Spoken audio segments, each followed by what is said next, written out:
Hey friends, our greatest hits collection continues with Ben Dillon's appearance from December 2022, where he guided us through Geonetric's consumer health survey and shared what the data says about consumers' preferences for engaging with providers. You'll want to hear Ben's takeaways from the research, what he would do as a marketing leader, and the need for consumer-driven strategy to become more mainstream. The majority of these insights are just as relevant today, so it's worth another listen. The flow. All right, everyone, let's get into the flow. Give it up once again for the one, the only Ben Dillon. Ben's in the house with us. He's the Chief Strategy Officer at Geonetric. Ben, welcome to the Healthcare Wrap. It's great to be here. Ben, if anyone was there at all in Miami and they saw you get inducted into the Healthcare Internet Hall of Fame, it was just kind of a cool thing, I got to say. Not everyone can lead in their bio and mention that part, but I want to congratulate you first off and just tell us what that was like. Thanks so much. Yeah, I was one of the inaugural judges for the awards. I know that there's a big process within that, and honestly, I had no expectation that was coming. I was really thrilled to be recognized, and I think it's if you're not familiar with the program, I think it's a great way for us to continue to recognize the individuals and the organizations that have been involved within our space for a long time, and just capture that history as we now move into something that's been going on for a good 20 years now. Fill us in on your bio a little bit. What else would you like our listeners to know about you? Like, what did I miss? I mean, I think you caught a lot of it.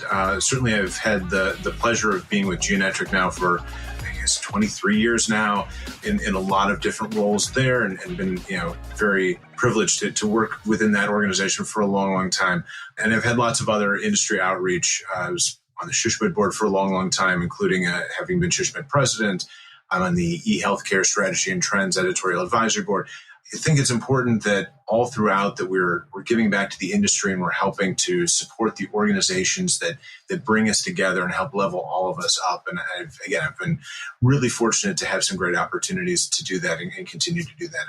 Things are changing so much. I wonder if you could give us like a state of the state. Like, what are healthcare organizations doing well when it comes to any side of the healthcare experience that relates to consumers?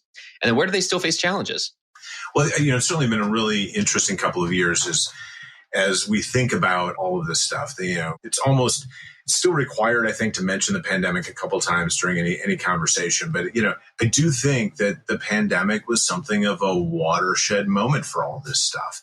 If we think about what we were talking about in 2019, kind of pre-pandemic, we were really focused on all this disruption coming in from the outside, but I think a lot of organizations weren't quite sure what to do with that, right? Walmart's coming in, CVS is growing this, there's this startup or that startup happening out there. And they saw the competition and they were concerned about the competition, but I think it was hard for them to wrap their head around where do we go with that? And then, during the pandemic, I think the biggest shift that we saw was just consumers' expectations for how they can interact with brands, I guess, digitally speaking, really exploding, right? I think about today, right? When I order a pizza, I won't order pizza from a place where I can't, watch my pizza all throughout the process, right? Is it made? Is it in the oven yet? Is it in a box yet? Is it in a car yet? I track the car right to my house. And that's become my expectation for something as simple as pizza. And then, I go to the doctor and I might have to wait an hour because they're backed up, and I had no way to see that, no way to know that was going to be an issue. And so these gaps that we have between where consumers are and they're thinking about these things and where we're at as an industry are absolutely huge. And so, we've been watching for a long time what is going on in healthcare. This year we did this consumer survey, but traditionally what we've done is a survey of the industry. And we do have, last year's report out on our website, and you can get at that as well. But we know from that survey what we as an industry think we're doing well, right? We know we're really good at telling our story. Personally, I think maybe we talk about ourselves a little too much in telling our story, but we're good at telling our story of our organizations. We're good at sharing high quality, fact-based information about diseases and conditions. And I think we're good at reaching out and engaging with consumers through things like email and social media. I think the places where we need to be leveling up, and I think organizations are focused on leveling up, there's really two where I see a lot of focus right now. I think the first is just the ability to do transactions. And I know that people kind of cringe a little bit, transactions and maybe isn't the funny, sexy way of putting that, but we need to let consumers actually be able to do things with our health systems or our healthcare organizations digitally, right? It's great if we can present ourselves out there that people can learn about, things that they can find out where they can get care and things like that. But they need to be able to actually do things and not have to pick up the phone or show up at the organization in order already to do that stuff. So we did take some big steps forward with that during the pandemic. And I think, particularly that telehealth was the thing we all focused a lot on. But, even with that, kind of step forward that we took, and the industry has kind of stepped back a little bit, but, there's certainly more telehealth than I think anyone envisioned 5 years ago that we'd be taking on today. But we still can't schedule appointments or procedures for most healthcare organizations without getting a human scheduler involved, right? At least not kind of across the board. There may be places where we can do that. Basically the things that airlines have been doing for 15 or 20 years online are still largely beyond what we can do in healthcare. So we need to get there. And I think our ability to get there and really provide an experience where people can do more of those interactions digitally is going to be really important for how we present things as we go forward. I think that maybe that leads into the second area, which is just user experience, right? User experience in the digital realm. And I think this is a big part of where a lot of those new competitors that we were concerned about in 2019, and now that we're mostly focusing on what's after the pandemic, we're concerned about now, right? They allow people to do more digitally. They are better at pricing transparency. They're better at the in-person experience in many cases as well. When we can get there from a more traditional player perspective, that's really going to help us to continue to be competitive, to be relevant, over the next several years. I think personalization technologies are really just starting to get serious use in healthcare.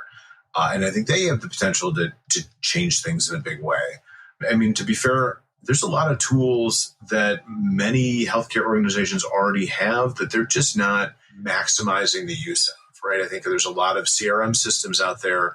Organizations are using 20% of the capabilities of it. I think there's a lot of marketing automation tools out there where it maybe came bundled with that CRM or someone bought it for a specific set of use cases.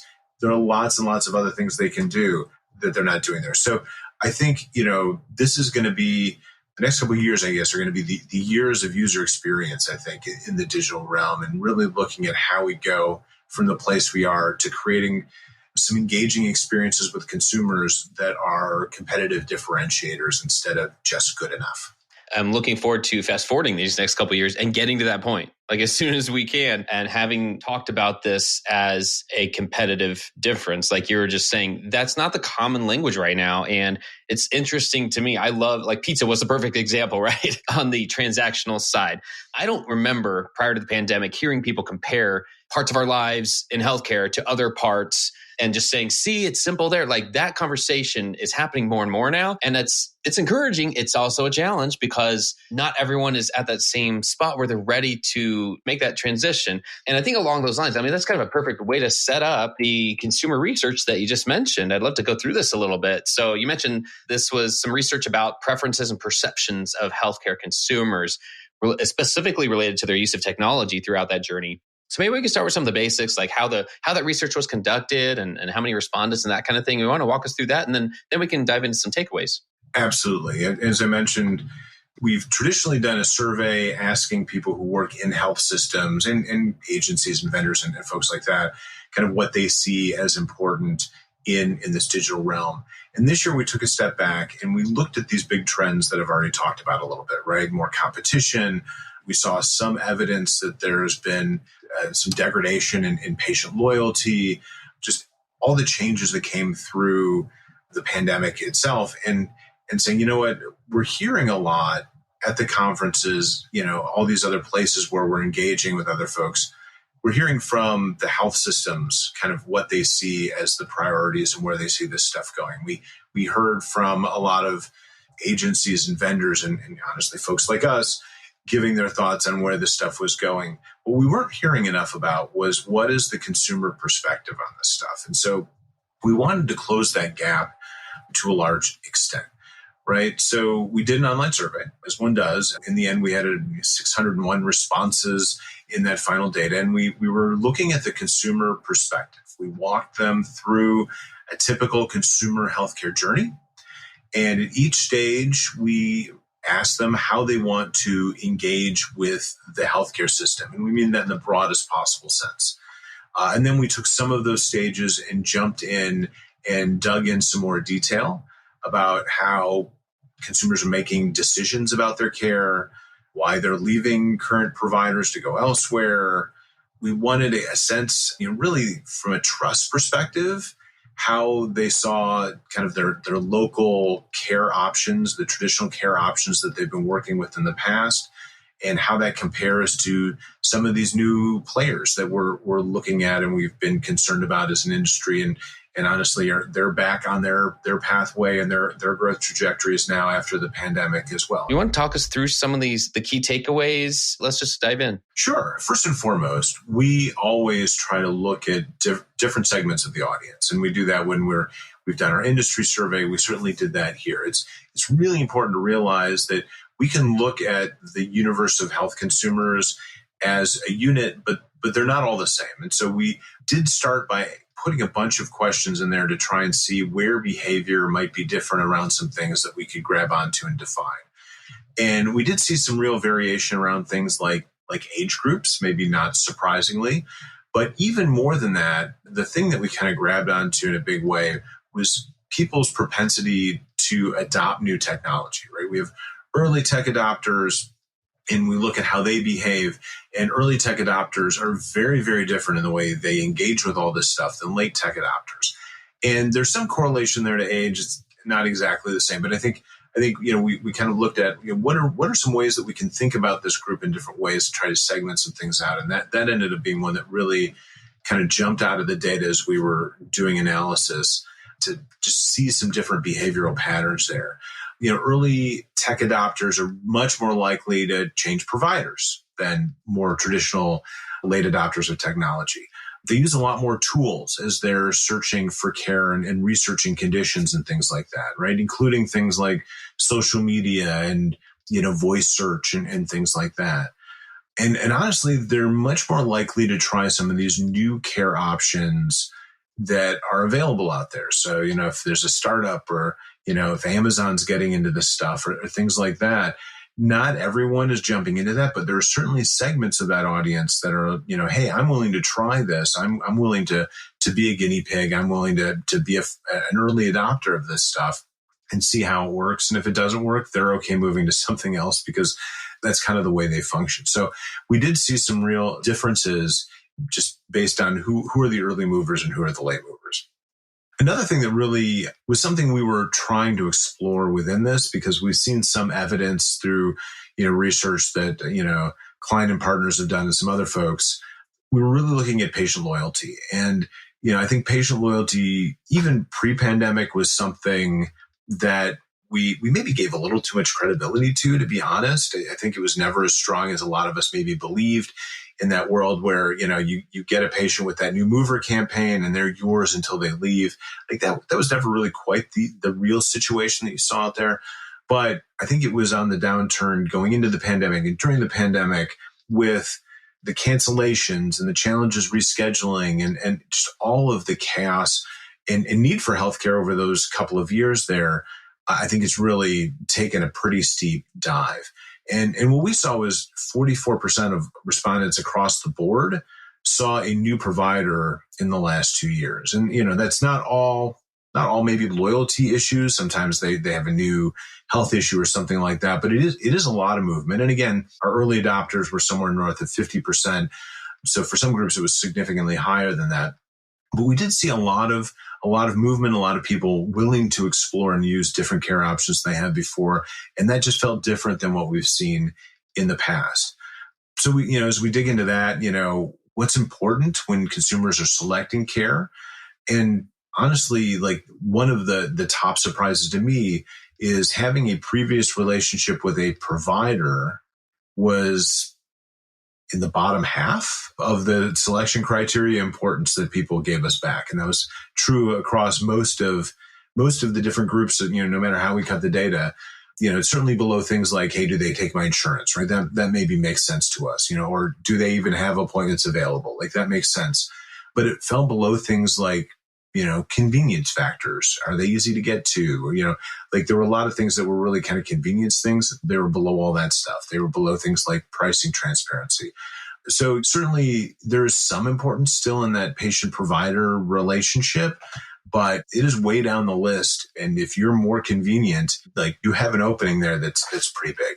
And I think coming out of that, I think, for the health systems that actually have some capacity, what we're seeing right now is there is a better opportunity than ever to get aggressive about reaching out and trying to recruit patients, right? I think patients are more open to moving. We're still seeing a lot of challenges with many healthcare organizations around their ability to get patients in when they want to be seen, where they want to be seen in a reasonable amount of time, things like that. And so for the organizations that have the capacity to, actually get patients in and have them seen, they should be very aggressive right now in their patient recruiting efforts. Yeah, there's a lot of implications to it, it feels like, especially this feels like data that supports people who have for a while been saying, listen, we need to pay attention to the fact that people do have more choices. And that doesn't mean they're going to all migrate right away, but it does mean people aren't as accepting of a poor user experience. It can make a difference. I think I do see some very different reactions to this idea of patient loyalty kind of sliding, right? I mean, there's some organizations that I think have been very concerned about this, and it's a point where they've kind of assumed that patients were going to be loyal, and not having loyal patients is kind of scary. They don't necessarily see that there's also this opportunity both to work to keep those patients and also to go out and get other patients, because this isn't a situation that's unique to them. It's something that most health systems out there are experiencing. We're seeing some organizations out there that aren't seeing it yet. I'm seeing it in the research, but we don't see a lot of that in our organization right now. And then when you dig a little bit, it's likely in those organizations that they have very long lead times. They've got more patients than they can handle right now. And so some patients are willing to wait it out, but what they're maybe not seeing is those early adopters that are maybe younger, that are maybe and more likely to not be heavy healthcare utilizers. They're peeling away, but it's not impacting volumes in a way that's measurable today. Or again, because they've still got this backlog of things coming out of the pandemic, or because of staffing shortages or all the other things going on right now. It's hard to see that you're losing patients when you have schedules that are full, right? You don't necessarily see that, but that's going to have implications down the road if you're not able to stem that at some point along the way. So, I do think it's something that organizations need to be thinking about, need to be wrapping their head around. And honestly, I think from a patient perspective, if you've got resources, if you've got good insurance, like the patients that we most want and need in order to make sure the bills get paid, they're the ones who also have the most options and are most open to maybe going and getting care other places. So I do think it's something that organizations need to be thinking about, need to have on the radar. And even if they're not feeling the pain of it yet, it's important to get ahead of those things, because by the time they feel the pain, they're already going to be pretty far behind and have a lot of work to do to make up. I think overall, it is kind of helping us try to prevent a blockbuster video moment. We got to keep one eye on this. And like you said, not be alarmist about it, but see how it's affecting all these other parts of a growth strategy. And that's kind of where I always come back to of, some consumer preferences are shifting, and this research just helps us put it in perspective. And you're right, on an individual consumers' healthcare behaviors, some will leap to a different system. They'll at least try somebody because a user experience isn't as easy as it used to be or was somewhere else. So if I'm sitting here and I'm looking at from the perspective of a hospital or health system marketing leader, how would you use this research in your work in that type of role? Yeah. So, first and foremost, one of the things that we do see out of the research here is that those traditional local healthcare players do still have a meaningful trust advantage against a lot of the newer entrants into the field. So, you do, I think there are risks out there, but you do have time to make the changes. It's not as though you're already so far behind and everyone involved has written you off and has moved on somewhere else. But I do think that all of this does help to build the case for investing in improving the product. And I mean the product in all the different ways, right? There's a lot of indication here that having good locations and having expanded hours and having availability and access and ease of finding things and all those things are really important to consumers and maybe more important than they've ever been. So, this is not all digital, fixes to healthcare problems. You can only put so much lipstick on your pig. It won't help, right? So if the underlying product is broken, like you need to also be fixing the underlying product. But all that said, I think this does really help to build the case for investing in digital user experience, digital front door, really looking at how we can up our game to be engaging with consumers where they are. And overwhelmingly, what we saw from this is digital is where consumers are through much of this process.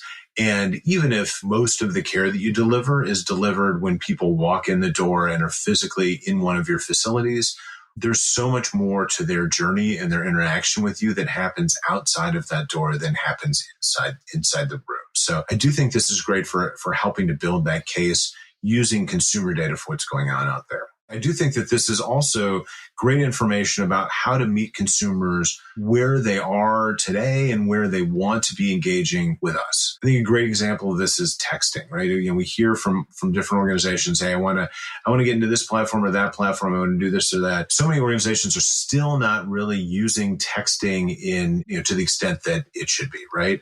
The killer app here obviously is appointment reminders. Overwhelmingly, this is the way people want to get them, that it is the preferred way to do that. But I see organizations struggling with what else should we do with texting and messaging? And honestly, the other thing consumers really want to do with this is they want to be able to ask questions of their doctor or their health system between visits without having to pick up the phone. Everything else they're doing when they don't need an answer right this moment, they're doing that stuff with texting. That asynchronous messaging thing is ingrained in all our lives. We would like to be able to ask our doctor questions using this technology as well. And we don't see a lot of health systems supporting that in quite that way, or you need to use a really proprietary system like MyChart or something like that in order to do those things. And I don't think it's quite getting to where consumers would like that kind of stuff to be. The other thing that I think is a great takeaway from this research is just understanding those gaps between where consumers' expectations are right now and where your organization is today, right? So we look down that list of what's important to consumers when they're selecting care. And again, if you don't have any availability and you have bad locations, those are things that just fundamentally need to be fixed. But for a lot of organizations, bringing a lot of the information that's the most important things around which consumers would like to make choices to the forefront has been really tough. Pricing transparency, super important to consumers. This is something that the CVSs and Walmarts of the world are really good at. They are good at those pieces of things, letting you know exactly what this is going to cost you out of pocket as you go in. And health systems today, for the most part, not very good, even when we're talking about that same range of services in many cases. If consumers are looking at convenience or even the number one item was, do you take my insurance kinds of questions? Right now, it's really hard in a lot of organizations to search for, I want to only see doctors that take my insurance, right? That's just something where the data has been a challenge. And we haven't prioritized going and getting that data cleaned up and maintaining it over time. I'm yet to see a provider directory that lets me search for doctors that have appointment availability next week. It's just not something that we offer in a lot of cases today. And it's pretty challenging given some of the technology environments and the openness of some of the systems behind things and things. We need to get there. That's going to be table stakes going forward before we know it here. And so we need to be able to get to places where those kinds of things are available. And we can see more of that. The data helps to guide places where we can see those gaps more clearly and start to target them.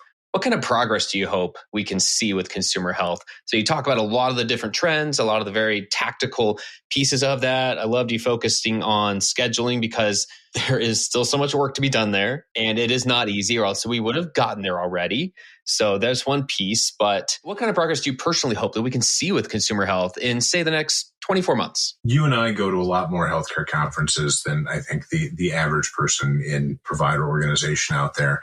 And so we see a lot of these stories, and you dig and it's a pilot initiative, or it's one organization, or there's so many things that I think are really exciting that are happening out there, but they're happening at the bleeding edge still. Appointment scheduling, that whole nut to crack, like we need to make progress. And we see, a handful of organizations that are getting beyond the most basic, the simplest scenarios. I think really comprehensive solutions there are going to be game changing. I think personalization of the digital experience and across the web and apps and other things, I think like that, getting that out of those niche scenarios with a small number of bleeding edge organizations to make that something that many, many healthcare organizations are really taking advantage of in a bigger way is going to be huge. I do think that we, over the next 24 months, are going to start to see, hopefully, pretty fundamental shift to what digital engagement and what those digital experiences fundamentally look like. And I sort of draw this parallel, right? Today, there's all kinds of information on the consumer website, and it gives you lots of stuff around which you can make decisions. And then even if you can go and actually make the appointment or something like that, you click and you jump off to, usually it's a walled garden kind of EMR portal solution that looks different and feels different and is kind of lightly branded to the organization, but it's an entirely different kind of experience. And the two sides of that thing don't really talk to each other. My daughter's a big fast fashion person. And so she'll be watching Instagram or TikTok or whatever, and we'll go through and click to see some product. And she's gone from this very polished, very slick Instagram experience to kind of a questionable website often. And you can send stuff, you can buy stuff there, but whether it's actually going to get to you or when it's going to get to you, the experiences are very, very separate. And I feel like we're kind of in that same place from a healthcare perspective right now. Like when we go to actually do something, the experiences that we have are pretty clunky and don't align very well and things like that. So I do think at some point we're going to break out of this. Like there's some things that happen in the portal and some things that happen out of the portal realm to an experience where that general web experience starts to have a logged in component to it, and kind of the walls between those things get very much blurred. I think we're going to see progress similar to what we saw in travel, probably close to 15 years ago now, right? Where we went from sites that just talked about places you could go and experiences you could have to sites that still have a lot of that content, still have things that support those things. But the center of that experience is much more around the actual shopping, the actual transactional components of that. It's supported with that content rather than that content being 80 or 90% of the experience that people have with it. And I think we're going to see some radically different ways that organizations are telling the story and engaging with consumers digitally as some of these things come to pass. I think the last thing that I'm really hoping to see here is I think there's just this need for healthcare providers to compete for every appointment, to compete for every patient encounter, honestly, to nurture those existing relationships with health consumers in ways they haven't in the past.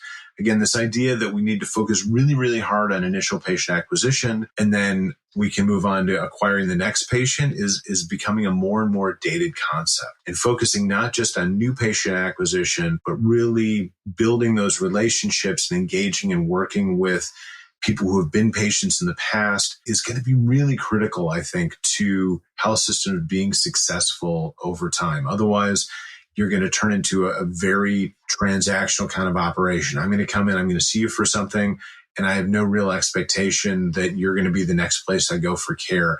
I'm going to go and evaluate with a clean slate every time I need something. And that's not a model that's going to work very well for a lot of the traditional incumbent players out there. So figuring out how to really engage those consumers over time, I think, is going to be a high priority here over the next 2 years. Ben, we could do a whole episode just on those three things you just shared. So we might have to do that and have you back here in the near term. Thanks so much for giving us so much to think about today. We'll drop a link to the research report in the show notes for our listeners. If you'd like a copy of that, it's all available there. And I just want to thank you for doing all you are doing to help us make healthcare consumer first, Ben. I've been speaking with Ben Dillon from Geonetric. Thanks so much for joining us today. Always a pleasure. Thanks. Thanks for tuning in. If you like what you heard, please spread the word. Tell your colleagues to tune in for all the awesomeness, then leave a review on Apple, Spotify, or wherever you listen. This show is produced by Shift Forward Health, the channel for changemakers. Subscribe to Shift Forward Health on your favorite podcast app, and you'll be subscribed to our entire library of shows. See our full lineup at shiftforwardhealth.com. One subscription, all the podcasts you need, and it's all for free. And remember, we might have a lot of work to do in healthcare, but we'll get there faster together. Thanks again.